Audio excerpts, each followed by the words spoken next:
सब इंसान एक जैसा नहीं होता है। सभी इंसान के अंदर बहुत अच्छाइयाँ हैं। लोगों की बातें सुनने का, उनकी संवेदना को समझने का, उसकी मदद करने के लिए आगे बढ़ने का। ऐसा नहीं है, प्रकृति का एक हिस्सा है हम।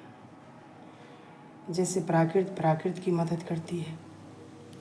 बरसों से उस भूमि पर अगर ओस की बूंदें भी पड़ती है तो वहाँ की घासें उगने को बेताब हो जाती हैं। वैसे ही मनुष्य के जीवन में भी अगर कोई नेक मनुष्य आ जाता है तो उसका भी जीवन संवरने लगता है, आगे बढ़ने लगता है।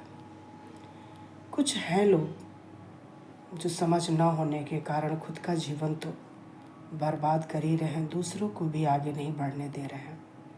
लेकिन बहुत से लोग ऐसे हैं कि उनकी 0% भी अच्छाई उनके अंदर है तो उसको भी आगे लेकर बढ़ने की कोशिश कर रहे हैं।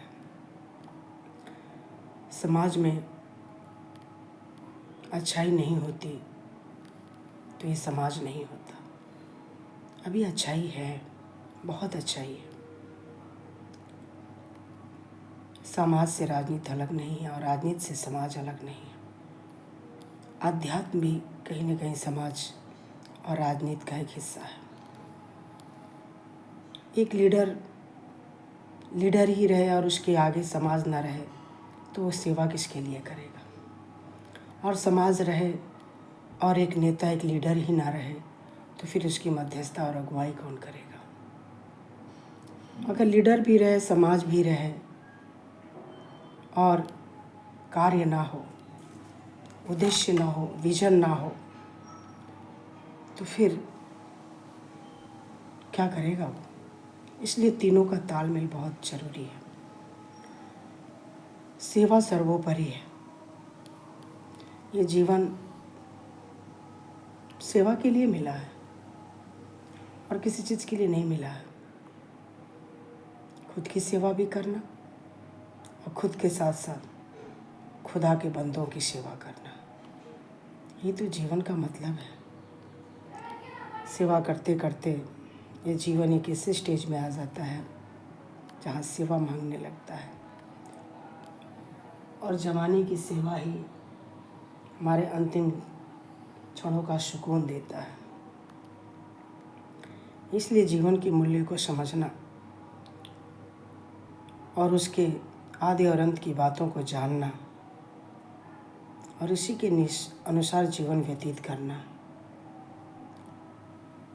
इन सारी चीज़ों को अगर टूट जाए, बिखर जाए तो सबसे जो उसमें अच्छी जो कड़ी है जोड़ने की, वो है क्षमा और अपनाना।